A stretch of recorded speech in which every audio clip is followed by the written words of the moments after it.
Hello and welcome to #Trending. My name is Manisha. Let's take a look at the top trending stories.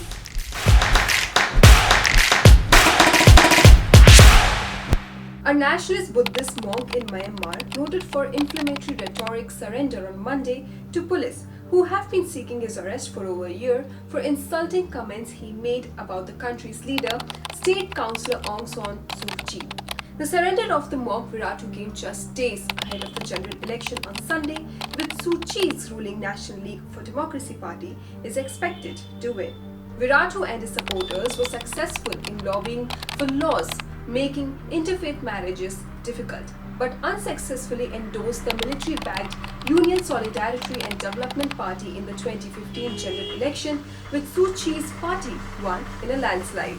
In May last year, a court issued an arrest warrant for Wirathu, charging him with sedition for insulting comments he made about Suu Kyi at a nationalist rally while comparing the military's representatives in parliament to Buddha.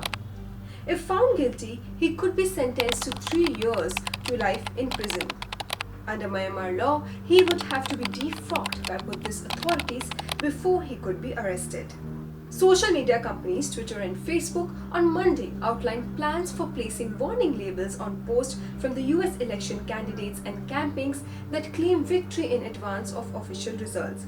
The move comes as social network platforms brace for what has been an unusual election cycle due to high number of mail-in ballots that may cause a delay in results. Beginning on election night through the inauguration, Twitter said it would place warning labels such as "Official sources call this election differently" or "Official sources may not have called the race when this was tweeted."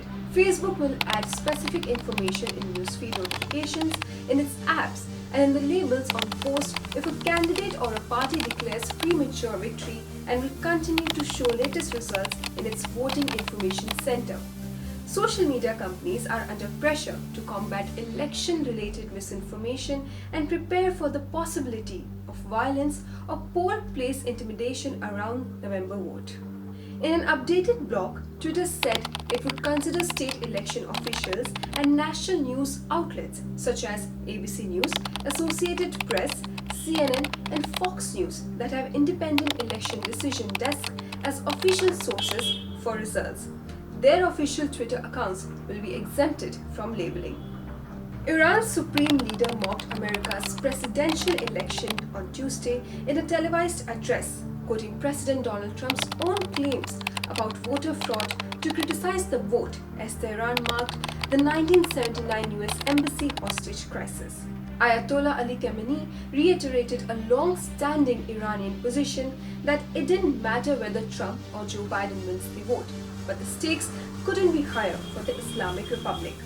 Another 4 years could see Trump's maximum pressure campaigns further expand as it crushes the Iranian economy and stops Tehran from openly selling its crude oil abroad. Biden, meanwhile, has said he would consider re-entering Tehran's 2015 nuclear deal with world powers. Khamenei, as supreme leader, has final say on all matters of state in Iran. He approved the efforts at reaching the nuclear deal, which saw Iran agree to limit its enrichment of uranium in exchange for the lifting of economic sanctions. But Trump withdrew from the deal in 2018, complaining it didn't address Iran's ballistic missile program nor its regional policies. Well, that's all for today. Stay connected with Asianet Newsable for more such videos.